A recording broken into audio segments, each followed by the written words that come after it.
Bonjour à tous, je suis Johan Crochet, journaliste et podcasteur, et je vous souhaite la bienvenue pour un nouvel épisode de Prolongation. Prolongation est un podcast d'entretien où je rencontre des acteurs du football pour vous faire découvrir et pour décoder leur métier. L'idée est de donner des clés pour mieux comprendre le football avec ceux qui le font. Vous aurez accès à des entretiens avec des entraîneurs, des joueurs, des préparateurs, des recruteurs, des formateurs et même des spécialistes de la nutrition et du sommeil. Une seule règle, on prend le temps, on écoute les invités et on réfléchit tous ensemble. D'ailleurs, si vous avez apprécié l'épisode à venir ou que vous avez apprécié les précédents, je vous encourage à mettre les 5 étoiles et laisser un commentaire sur Apple Podcast pour faire découvrir Prolongation au plus grand nombre. Aujourd'hui, je reçois Nicolas Jauvert, adjoint de Pep Guardiola à Manchester City. Il est le responsable des phases arrêtées dans le club anglais. Nous avons évoqué son parcours de Montpellier à Manchester City, en passant par la sélection croate et Brentford, mais aussi son travail quotidien et l'importance des coups de pied arrêtés dans le football. Nous sommes également revenus sur l'importance relative de la data dans son travail, ainsi que sur la nécessité d'impliquer les joueurs dans les mises en place sur le terrain. Allez, je ne vous en dis pas plus, je vous laisse découvrir cette conversation avec Nicolas Jauvert. Bonjour Nicolas Jauvert et bienvenue dans le podcast Prolongation. Bonjour Johan, merci pour l'invitation. Alors Nicolas, dans ce podcast, on commence toujours par la même question. Est-ce que tu peux nous raconter un match qui t'a marqué ? Alors il y a plein de façons qui font qu'un match peut nous marquer. Ça peut être un scénario, un résultat, une émotion particulière liée à un fait de match, à un joueur en particulier. J'aime bien dire que c'est un petit peu la Madeleine de Proust de tes souvenirs footballistiques. Ouais, c'est plus lié à de l'émotion. C'était le premier match auquel j'ai assisté. J'y suis allé avec mon père, donc on habitait en Allemagne à l'époque. Et c'était la finale de la Coupe d'Allemagne au Stade Olympique de Berlin. D'accord. Et je devais avoir, 5-6 ans. J'ai quelques images en tête qui doivent être maintenant un petit peu enjolivées, bien sûr, mais je me souviens d'une foule énorme, c'était joyeux. J'ai adoré ce sentiment-là. C'était Francfort contre Bochum. J'ai énormément vibré, je me souviens d'avoir vécu des émotions incroyables. Et en fait, je pense que ça a été un déclencheur parce que depuis ce moment-là, toutes les décisions que j'ai pu prendre dans ma vie ont été liées au football, quoi. Donc j'ai toujours été lié au football, rattaché au football. Ma passion pour le football doit certainement provenir de ce moment-là. Alors pour essayer de situer pour les auditeurs, du coup c'est fin des années 80, début 90, ça doit être ça à peu près. Ouais, si on retrouve finale Francfort-Bochum, donc ça doit être quelque chose comme 87, 88, quelque chose comme ça. Justement, tu parlais du fait que c'était lié à une émotion. Aujourd'hui, tu es très sensible à ça alors pas dans ton travail au quotidien évidemment, parce que tu es forcément engagé émotionnellement dans les rencontres de ton club, mais quand tu vois un match en dehors, est-ce que tu es très rattaché à ça, au sentiment, à l'émotion quand tu visualises et quand tu regardes un match ? Ça dépend des matchs. Il y a certains matchs, je regarde plus pour le contenu et d'autres même plus pour vibrer dans l'attente de voir de belles actions et de voir du suspense. Ça dépend en fait. Ça dépend vraiment du match et dans l'attitude que je suis à ce moment-là, quoi. Disons si tu as un intérêt professionnel ou si tu as un simple intérêt passionnel, on va dire. C'est peut-être ça la différence. Ouais, c'est ça. Je pense que c'est ça, ouais.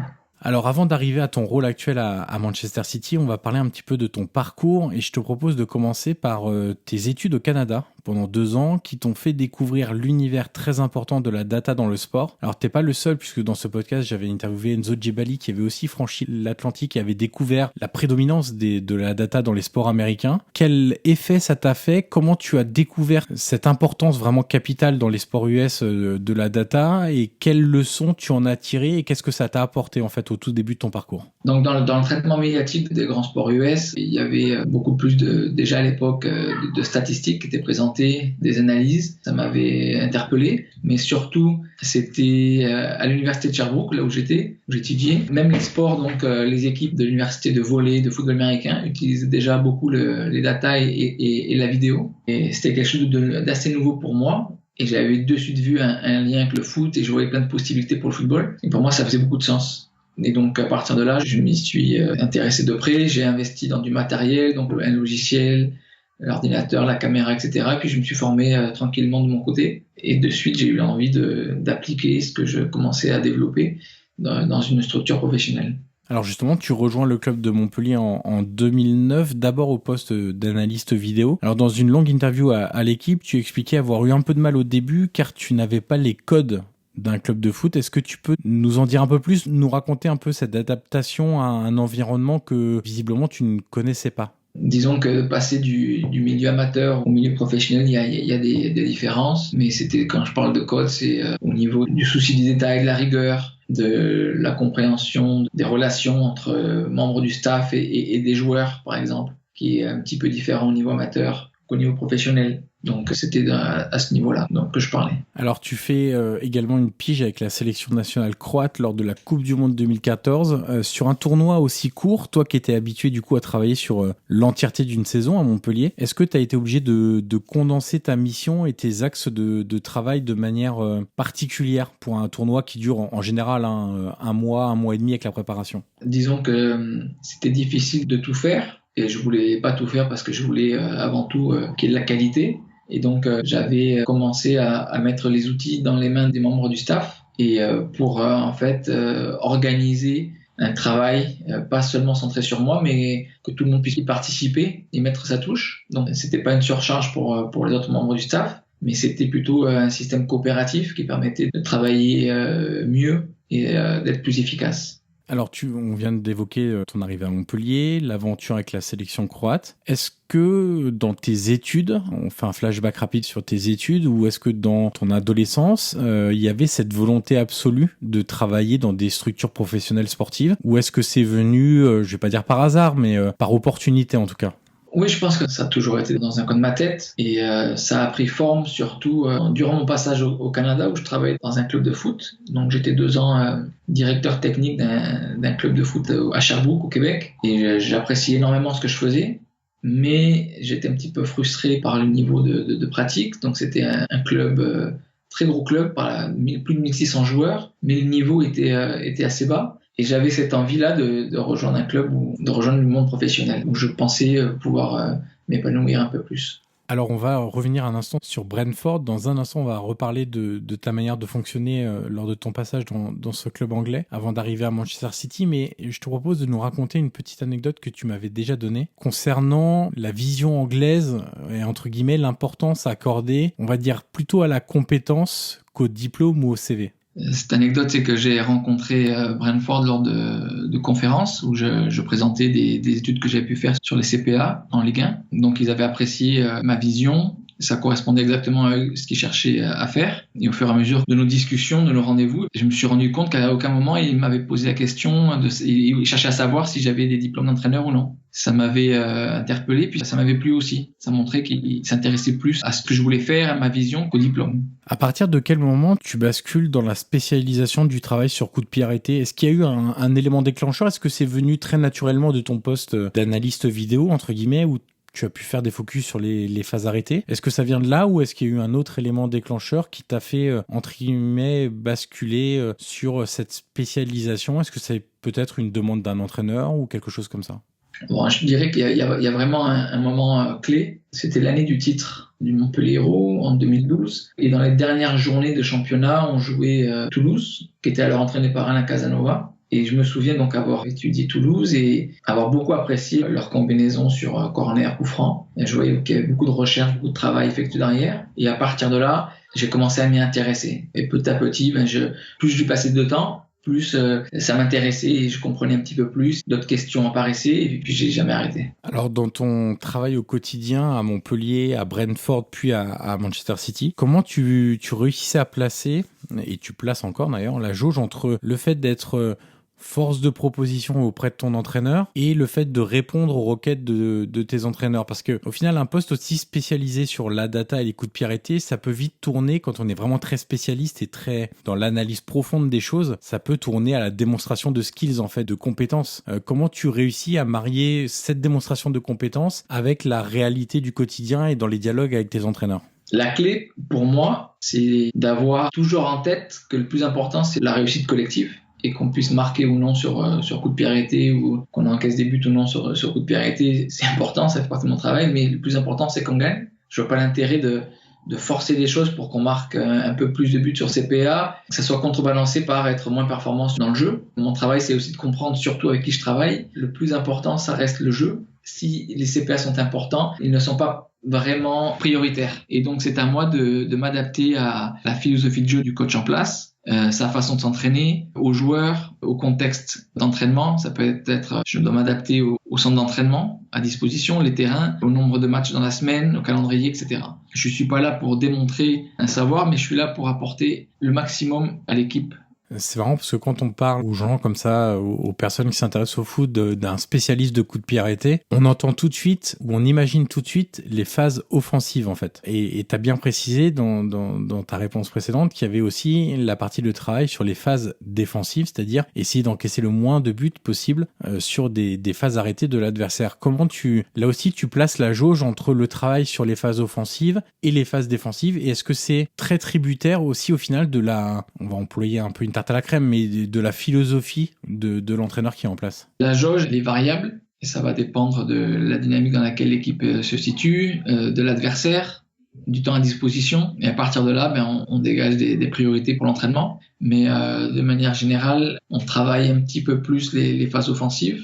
Voilà. Alors, entre 2007 et 2009, tu découvres donc l'importance des stats au Canada. Plus de 10 ans plus tard, quel regard tu portes sur l'utilisation de la data? Alors, je vais pas dire simplement en France, parce que tu ne l'es plus et tu l'as quitté il y a quelques saisons maintenant, mais de manière générale, alors on sait que les pays anglo-saxons sont quand même toujours bien en avance sur l'utilisation de la data, mais quel regard tu portes sur aujourd'hui l'importance accordée à la data dans le foot? Ça peut vous surprendre, mais j'ai passé 3 ans à Brentford, et plus je travaillais à Brentford, plus je me rendais compte que le plus important, ça reste l'humain. Et que donc la data, c'est un superbe outil très puissant à condition d'avoir une réelle expertise. Mais même au final, même avec de l'expertise, le plus important, ça reste l'humain. Et il faut jamais l'oublier, je pense. La data, oui, mais à sa juste mesure, à sa juste place. Alors, quand tu parles d'humain, tu parles de relation avec les joueurs ou d'autres choses?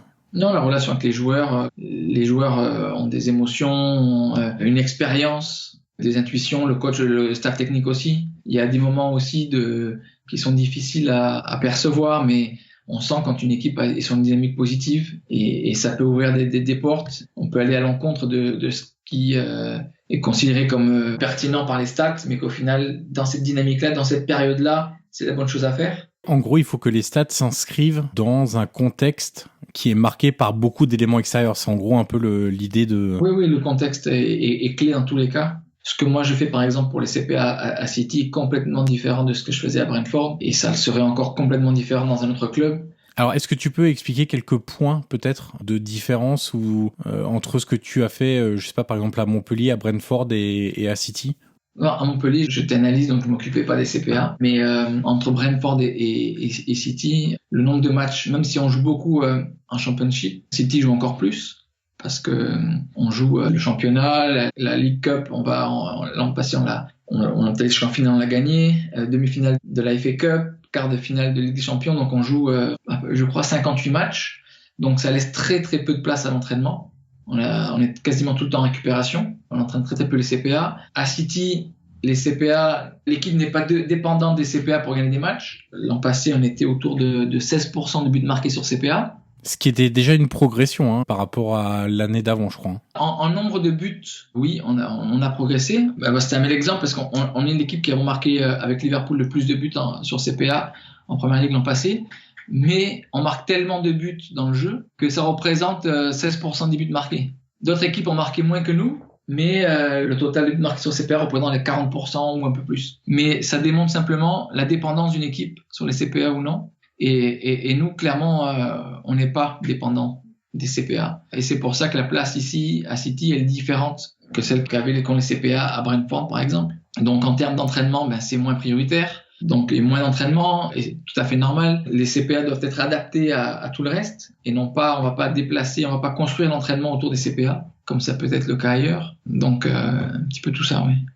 Alors du coup, Brentford est connu quand même pour sa culture outre la culture de la data, la culture du détail, un club très moderne à ce niveau-là et sans doute une référence pour pas mal de clubs, à la fois en Championship, sans doute aussi pour la Première Ligue, mais aussi pour pas mal de championnats étrangers. Comment tu accèdes tes séances de travail du coup à Brentford sur les phases arrêtées, à la fois peut-être de manière individuelle d'ailleurs ou de manière collective? Oui, donc les séances d'entraînement prenaient des formes différentes. Ça pouvait être fait de façon collective, en petits groupes ou en individuel, sur des surfaces différentes. Ça pouvait être en salle, sur des grands terrains, sur des espaces réduits. L'idée, c'était toujours de s'adapter au contexte, donc par rapport au match à venir, à la semaine d'entraînement, et de trouver en fait la bonne façon de faire passer les messages et d'être efficace. En rapport à ça, tu parlais de manière individuelle ou collective. Je me souviens de Mathieu Féjean qui m'expliquait dans le podcast qu'on avait enregistré que lui, sur l'analyse vidéo, entre guillemets, il travaillait par ligne, par exemple. C'est-à-dire il me disait, quand je suis pas sur le terrain et que je travaille devant mon ordinateur, mes écrans, etc., je crée des groupes WhatsApp avec les joueurs par ligne pour tous les intégrer dans la discussion sur ce que j'ai remarqué, sur certaines phases. Alors, c'est pas que les phases arrêtées pour le coup, mais il disait, j'ai un groupe pour les défenseurs, un groupe pour les milieux, un groupe pour les attaquants. Est-ce que toi, du coup, tu travailles un peu de la même manière, dans le sens où il y a un élément qui est capital sur les phases arrêtées, et là, je parle plutôt des coups francs plutôt que les touches, c'est la relation entre le passeur et le receveur, entre guillemets, même si c'est plus des termes de football américain.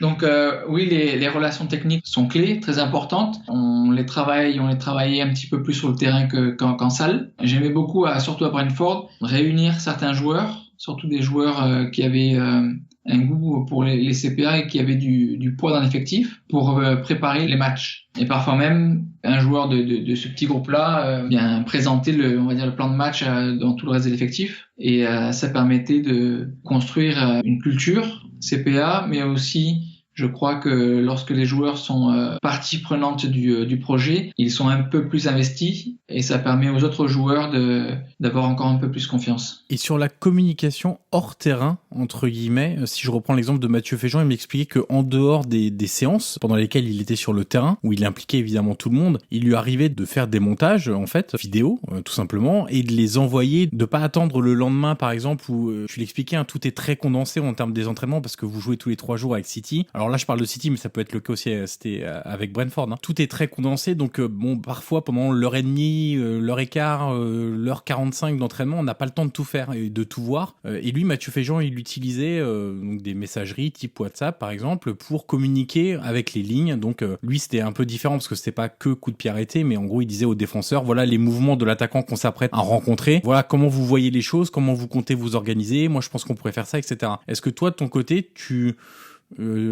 utilises le temps faible entre guillemets des joueurs, c'est-à-dire quand ils sont pas sur le terrain, pour essayer de voir des choses avec eux? Oui, mais personnellement, je préfère faire ces échanges-là en direct et m'asseoir et être à côté d'eux plutôt que de leur envoyer des vidéos.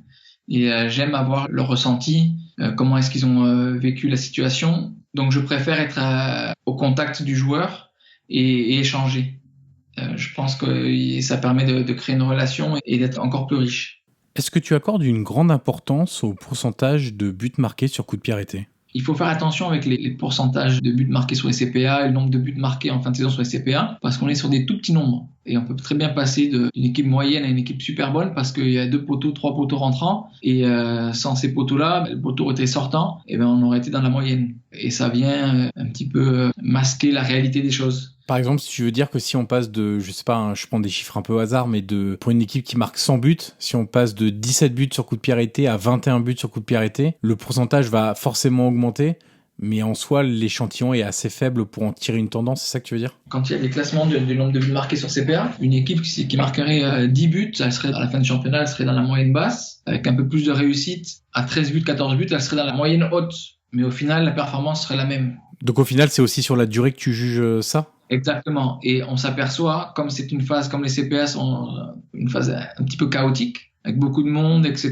Il y a parfois il y a les seconds ballons qui sont très importants aussi. Et donc, c'est sur le long terme que tu vas voir s'il y a vraiment un travail qui a été fait ou non. C'est sur 2-3 saisons, à condition que le staff soit le même, qu'il y ait une progression ou qu'il y ait un même niveau de performance. Parce que des équipes qui marquent énormément de buts sur une saison et qui l'année d'après n'en marquent plus, ça, il y en a un paquet. Et donc, il faut faire attention à tout ça. Ça peut être lié aussi parfois à un joueur, en fait. Exactement. C'est-à-dire que c'est un joueur qui va être là une saison qui ne sera plus là la saison d'après, qui va te permettre d'augmenter sensiblement alors je sais pas si on peut dire taux de réussite ou ta réussite tout court, mais effectivement, c'est sur le long terme que tu vois les bienfaits du travail réalisé au quotidien et surtout si la réalité, le réalisme est à la hauteur de l'investissement parfois. Exactement.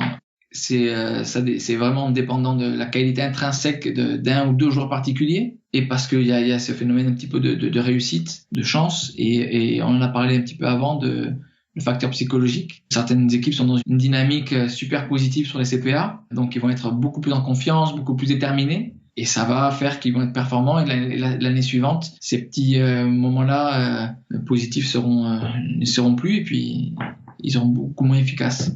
Comment réussir de ton côté à travailler sur cette synergie entre le passeur et le receveur, sur le timing, sur ce genre de choses-là qui sont au final peut-être aussi dépendantes des relations intrapersonnelles entre tous les éléments du groupe?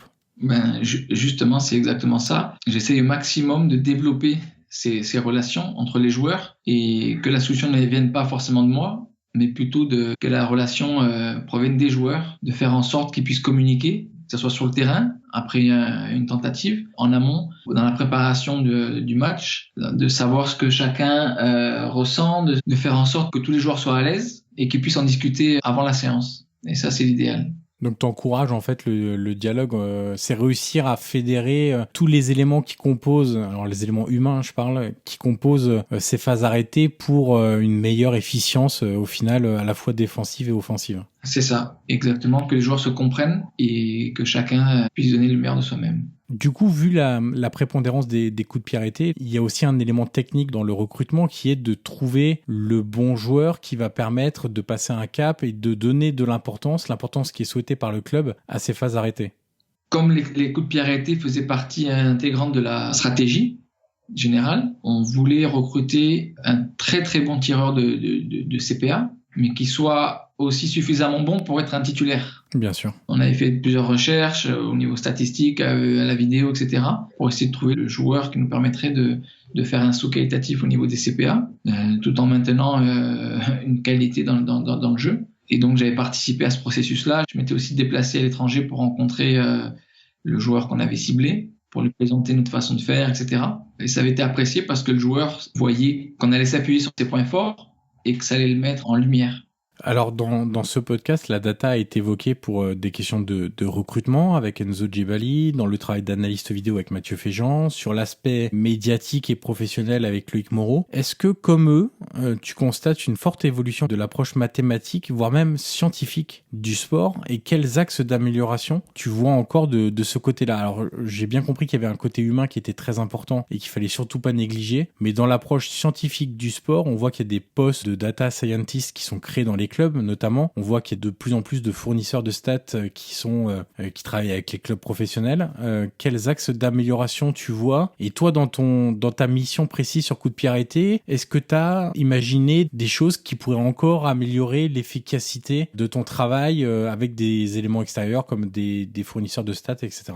Alors, j'utilise de moins en moins les stats, les data, parce que je me suis rendu compte qu'à un moment donné, il y a toujours un petit peu, j'ai l'impression, un effet de mode, que les data prennent de plus en plus de place, et c'est très bien. Par contre, il faut faire attention à l'accumulation des données, parce que accumuler les données, ça a un effet un petit peu pervers, celle de masquer les données qui sont réellement importantes, qui sont une aide à la prise de décision, de celles qui sont pas utiles. Et donc, au final, ça vient un petit peu brouiller la réflexion. Et donc, il faut être très, très, très prudent sur le choix des informations qu'on va utiliser. D'accord. Et est-ce que tu as le sentiment que cette abondance de stats, parfois, peut faire perdre un côté instinctif de la décision ou de l'impression ou de l'évaluation que tu peux avoir des événements? Bon, ça, c'est à chacun dans sa façon d'utiliser les data. Moi, j'essaie d'utiliser certaines données pour venir compléter mon analyse et remettre en question, pourquoi pas, ça peut être le cas, remettre en question ou me permettre de me poser d'autres questions. Je préfère au final trancher moi plutôt que ce soit la data qui tranche pour moi. Comment tu expliques la différence entre l'importance des phases arrêtées en match et l'intérêt, alors c'est un point de vue extérieur, tout relatif qui lui est accordé, même si ça progresse évidemment de ce côté-là, par les techniciens de manière générale. Tu parlais tout à l'heure, donc en 2012, d'Alain Casanova, qui a toujours été réputé en France pour son travail sur les phases arrêtées, mais on sent aussi des techniciens qui sont plus sur les phases avec ballon, la circulation du ballon, etc., et peut-être un peu moins pointilleux sur les phases arrêtées, alors que dans toutes les études qui sont faites, justement si on parle de data, data, on observe que de plus en plus de buts sont marqués sur les phases arrêtées. Comment tu expliques la différence peut-être entre l'importance de ces phases en match et l'intérêt qui n'est pas encore aussi marqué peut-être chez les techniciens? D'une part, il n'est pas nécessaire de s'entraîner au CPA pour marquer des buts, parce qu'une équipe qui ne s'entraînerait pas marquerait quand même. Pour moi, une autre raison, c'est l'aspect chaotique des CPA, avec énormément de joueurs dans la surface de réparation, et qui peut aussi donner un petit peu un sentiment d'incontrôlabilité. Et tout ça fait que peut-être que certains entraîneurs se sentent moins à l'aise d'aborder ces phases de jeu à l'entraînement. Et puis il y a aussi une autre raison, c'est que culturellement, les joueurs n'aiment pas s'entraîner au CPA. C'est des phases arrêtées et l'entraînement en général perd de son rythme. Donc ça favorise pas l'entraînement régulier et spécifique. Toi, dans ton expérience, tu notes une vraie différence entre, tu disais que les joueurs n'aimaient pas ça. Est-ce qu'ils aiment encore moins les phases défensives, que le travail sur phase arrêtée offensive? Non, je vois pas énormément de différence. D'accord. La différence, elle vient après quelque temps de la compréhension, de l'intérêt de travailler telle ou telle phase, de la culture. Plus on va le travailler, plus les joueurs vont être habitués et moins ça va être pénible et ennuyant. Alors, le journaliste Ben Littleton s'était intéressé au penalty et on avait d'ailleurs tiré un bouquin qui s'appelle 11 mètres, la solitude du tireur de penalty. À partir d'un très grand nombre de stats et de matchs étudiés, il avait dressé le portrait idéal d'un penalty réussi. Si on transpose cette étude au coup franc, par exemple, est-ce que les datas te permettent de dégager, alors non pas le coup franc parfait, mais disons des tendances sur les coups francs directs ou indirects? Alors, à la fois la manière de frapper peut-être, sur la zone ciblée côté ouvert, côté fermé, la distance idéale pour le jouer de manière directe ou indirecte. Est-ce que tu as eu ce genre de choses? Je m'y suis intéressé, oui, mais encore une fois, je pense qu'il faut prendre en compte le contexte et que chaque coup franc est différent. Le gardien a des préférences, le mur n'est pas tout le temps placé de la même façon, il n'est pas tout le temps la même taille, certains murs sautent, d'autres non. Les tireurs n'ont pas tous les mêmes caractéristiques, donc c'est difficile d'établir une façon type idéal. Ce que je dirais moi, c'est certainement, offensivement, c'est de créer de l'incertitude. Plus il y aura de l'incertitude, plus ça sera difficile pour l'équipe qui défend de bien défendre. Donc c'est créer de l'incertitude et créer un système de communication, une compréhension collective de la situation.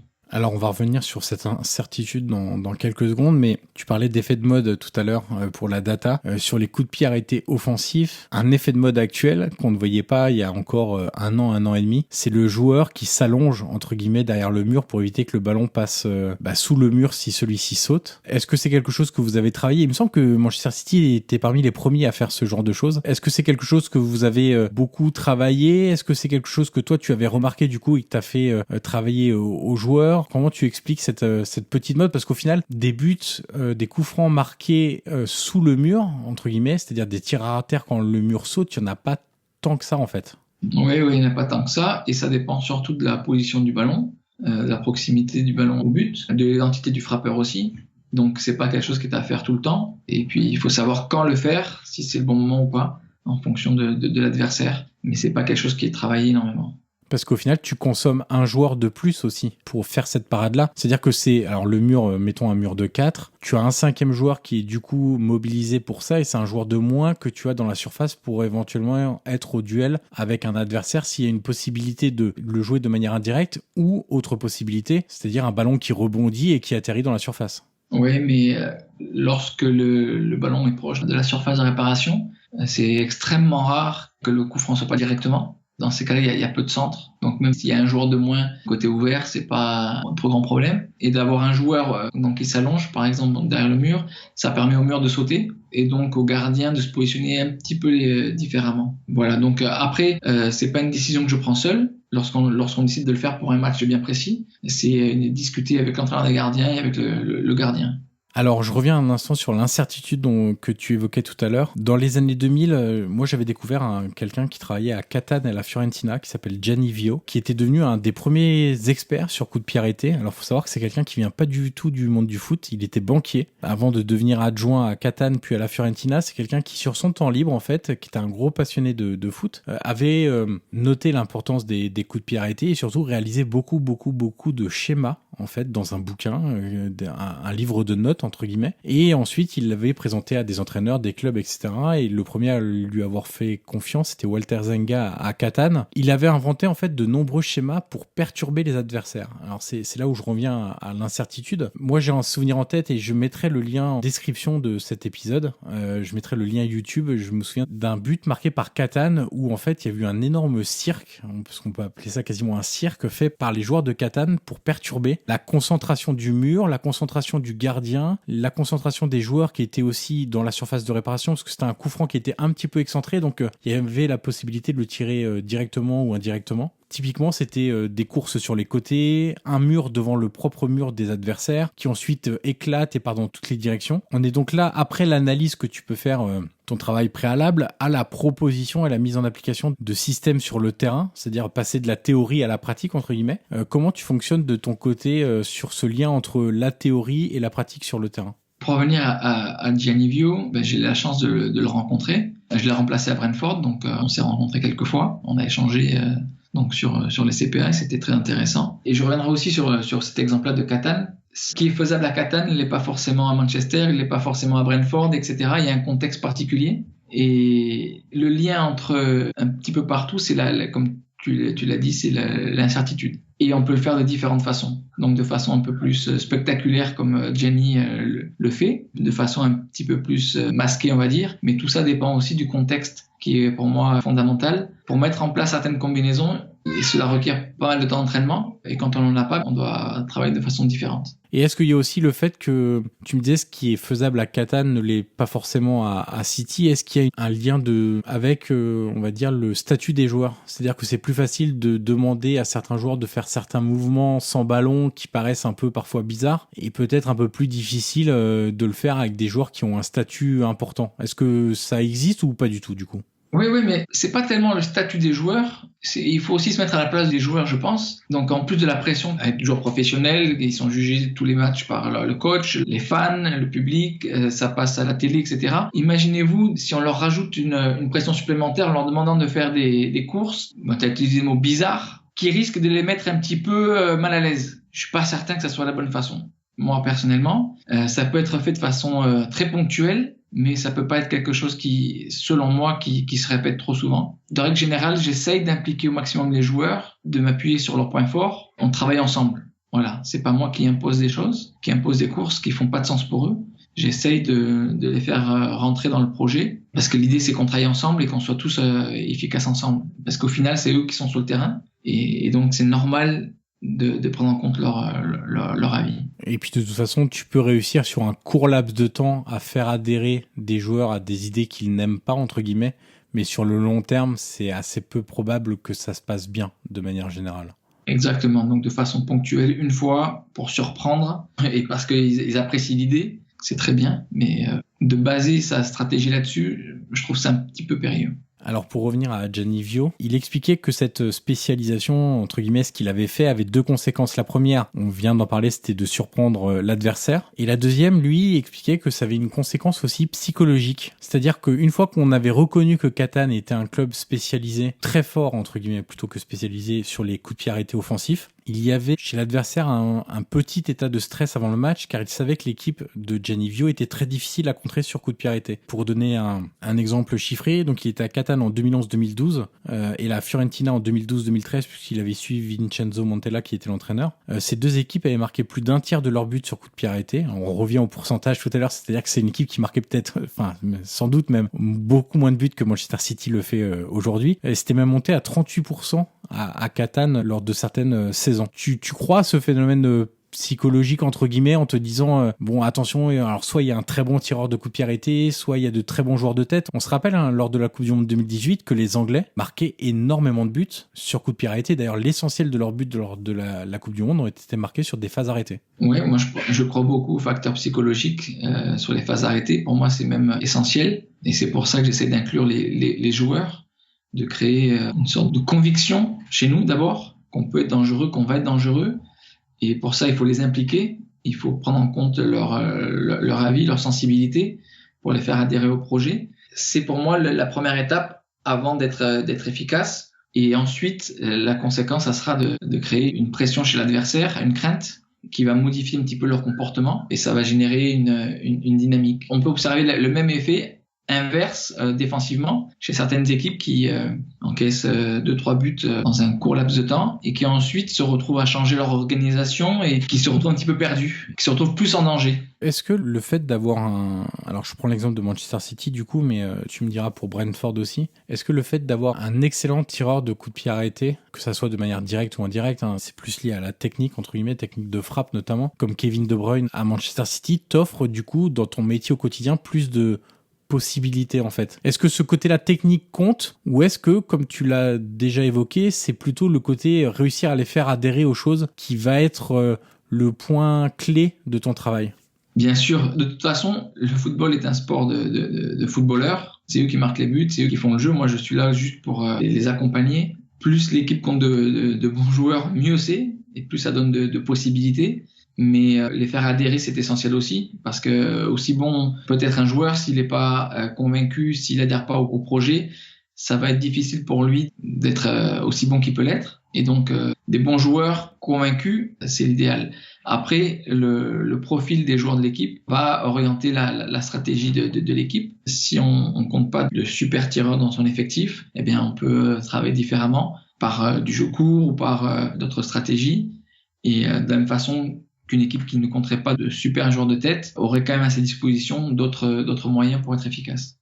Ça me fait penser, tu sais, il y a la règle des 5 changements qui était temporaire et qui va, j'ai l'impression, de devenir plutôt définitive. Alors déjà pour la saison 20-21, mais on imagine que c'est une mesure qui peut être étendue de manière définitive après. Est-ce que tu penses que le fait d'avoir maintenant accès à 5 changements peut t'amener à, en fin de match, par exemple, garder une cartouche chez les entraîneurs, entre guillemets? Alors on sait qu'il y a, tu sais, dans les matchs à élimination directe, entre guillemets, c'est-à-dire un match de coupe ou comme là, la phase finale de Ligue des Champions, il peut y avoir, dans le cas d'une prolongation, le fait qu'un entraîneur se réserve le droit de faire rentrer son gardien qui est peut-être meilleur sur penalty et sur séance de tir au but. Mais est-ce que tu penses que pour maintenant, avec un tel éventail de changements à disposition des entraîneurs, on peut imaginer que dans le dernier quart d'heure, pour forcer la différence, on fasse rentrer le spécialiste des coups de pied arrêtés qui n'est peut-être pas titulaire au départ et qui peut débloquer du coup pas mal d'occasions sur une phase arrêtée?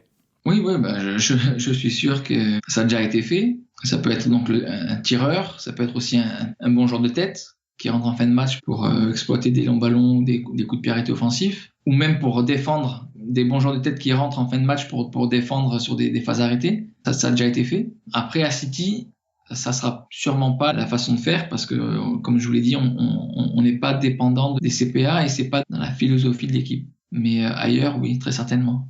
Alors on a le sentiment que dans l'évolution du football, 3 choses sont encore possibles. Sur la technique et le physique, moi je trouve qu'on est quasiment au maximum de ce qu'on peut faire. C'est-à-dire que les joueurs sont de plus en plus forts physiquement, c'est-à-dire que le jeu va de plus en plus vite et il va arriver un moment où ça va s'arrêter. La progression sera plus possible. On a des joueurs qui font 10, 11, 12 km, on a des joueurs qui font des sprints à 36, 37, 38, ça sera difficile d'aller à 45 km/h, ça sera difficile d'améliorer cet aspect-là, la technique. Avec la répétition des entraînements, la qualité des joueurs, maintenant ça devient aussi du très haut niveau. À l'inverse, je pense que sur les domaines par exemple de la préparation mentale et du médical, il y a encore des choses à faire. Le troisième élément pour moi, c'est la culture du moindre détail et c'est ce qu'on a sans doute dans les sports US où ils sont beaucoup plus avancés à l'heure actuelle. Alors les sports US c'est un peu plus facile parce qu'il y a beaucoup plus de phases arrêtées en fait, de laps de temps où on peut mettre des phases spéciales en place. Cette culture du détail, le moindre élément qui permet d'encore mieux performer, c'est comme ça aussi que tu vois ton poste, parce que c'est un poste qui n'existait pas il y a 10 ans, on va dire, qui n'existe d'ailleurs pas partout encore déjà à l'heure actuelle. Ce poste-là, de donner encore davantage de solutions aux joueurs et aux entraîneurs sur les touches, sur les coups francs, pour être décisif, pour marquer, pour moins encaisser de buts, c'est cette culture du détail-là, tu penses, qui peut faire aussi la différence dans les années à venir? Oui, parce que le foot est un sport hyper compétitif et tout ce qui peut amener à participer à augmenter les chances de victoire, ce sont des éléments à prendre en compte. Depuis quelques années, l'importance accordée au CPA augmente. On voit aussi des entraîneurs individuels dans les staffs donc, qui sont là pour améliorer la technique individuelle de certains joueurs, la prise de décision au poste. Donc oui, on va dans cette voie-là. Je dirais que le défi, c'est d'intégrer tous ces spécialistes-là dans une démarche collective et de garder en tête que l'important, c'est la réussite de l'équipe, collective de l'équipe, et non pas d'isoler chacun des coachs et d'ensuite d'analyser leur performance. Et il y a aussi une chose, c'est que tu l'as déjà évoqué, il y a de plus en plus d'entraîneurs spécialisés, entre guillemets, avec des séances individualisées, mais il va falloir faire rentrer tout ça déjà dans des calendriers très compliqués. C'est-à-dire que en dehors des séances collectives, réussir à faire tout ce travail de spécialisation est compliqué pour les clubs qui jouent tous les 3 jours, de manière générale.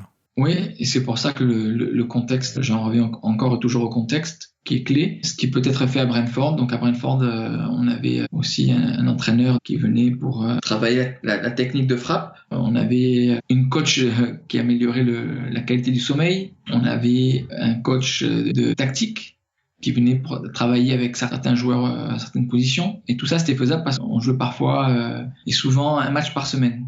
Et donc là, on pouvait faire rentrer, et encore ça, c'était un casse-tête. C'est une façon de faire, mais ça, c'est impossible à faire, impossible à envisager à Manchester City. Et moi, d'ailleurs, ce calendrier-là, le calendrier de Manchester City, a complètement changé ma façon de travailler, dans la forme, dans le contenu de ce que je présente, dans tout. C'est à tous les clubs de trouver la façon qui leur convient. Alors j'ai une question qui est peut-être un peu bête, mais je la pose quand même. Quand on parle de phase arrêtée, je pense évidemment aux pénaltys, aux coups francs, aux touches, mais il y a quelque chose qui me marque beaucoup, c'est les coups d'envoi. Alors coup d'envoi du match, coup d'envoi après un but encaissé ou un but marqué. Alors but marqué, c'est dans le cas où on n'a pas le ballon et on doit défendre un coup d'envoi entre guillemets. Est-ce que c'est quelque chose que vous travaillez à City ou que tu as pu travailler par exemple à Brentford, parce que globalement on a l'impression qu'il y a 2 écoles. C'est soit le coup d'envoi sert à commencer une phase de construction de jeu, souvent de manière assez lente, une phase de possession lente, et l'autre façon d'opérer, c'est de mettre le ballon en touche le plus près possible du but adverse pour déclencher un pressing et mettre la pression immédiate sur l'équipe qui va avoir le ballon. Est-ce que c'est une phase de jeu du coup que vous travaillez à City, ou que tu as travaillé à Brentford d'ailleurs? On l'a travaillé à Brentford. À City, on la travaille pas parce qu'on n'a pas le temps, mais on en parle. D'accord. Voilà, donc on en parle, on sait ce qu'on veut faire, mais on peut pas aller aussi loin que moi ce que je pense qu'on pourrait faire, parce que les coups d'envoi, pour moi, sont un moment intéressant au niveau psychologique. Donc ils interviennent en tout début de match, ou après un moment important du match, après un but, ou à la reprise à la mi-temps. Et donc ce sont des moments, je pense, qu'on peut exploiter un peu plus que ce que l'on fait généralement. Il y a des choses à faire là-dessus, oui. Et si tu devais choisir une école, entre guillemets, entre les 2 propositions que j'ai faites, tu dis que tu les as travaillées à Brentford. Sur quel angle, du coup, vous avez travaillé ces... Ça serait la 3e. C'est-à-dire un petit peu créer de l'incertitude. Voilà. Ok. Et profiter du moment psychologique, entre guillemets, pour renforcer ce côté incertitude. Ouais, c'est ça. On arrive au bout de l'entretien, Nicolas, du coup, et la dernière question est toujours la même. Qui aimerais-tu entendre dans ce podcast dans les prochaines semaines? Alors soit tu as un nom en particulier à me soumettre, ou plus simplement ça peut être un métier que toi tu connais évidemment parce que tu es dans le milieu du football professionnel et que tu souhaiterais que les auditeurs puissent soit découvrir, soit on va dire approfondir. J'ai découvert ici à City un rôle, c'est celui de team manager. Marc Boischassa, qui est à la tête d'une équipe de plusieurs personnes et qui s'occupe de tout un tas de choses. Ça peut être l'organisation des déplacements, le calendrier, le timing dans la journée, la prise en charge des nouvelles recrues, des familles. C'est juste un travail incroyable. C'est une charge de travail vraiment énorme. Et si tout se passe bien, en fait, c'est parce qu'ils sont derrière et qu'ils ils ont un souci du détail, un souci du bien-être de tout le monde. Et je trouve ça fantastique. Donc, ça serait de mettre en lumière ce rôle-là de team manager. Ouais. Eh bien, écoute, je vais lancer quelques invitations du coup sur ce rôle, trouver les bonnes personnes pour nous parler de ce rôle de team manager. Merci Nicolas Jauvert une nouvelle fois pour ta disponibilité et pour la qualité de cet entretien. Merci beaucoup, Johan. J'ai pris beaucoup de plaisir et j'espère que tes auditeurs en prendront autant. Et voilà, c'est terminé. Merci d'avoir écouté cette conversation. Le podcast Prolongation est disponible sur l'ensemble des plateformes audio comme Apple Podcast, Google Podcast, Spotify et Deezer. N'hésitez pas à mettre les 5 étoiles sur Apple Podcast si vous avez apprécié le contenu de cette interview. C'est une étape très utile pour faire découvrir ce podcast au grand public. Vous pouvez également me suivre sur les réseaux sociaux et tous les liens sont dans la description de cet épisode. Je vous dis à très vite pour une nouvelle conversation autour du foot.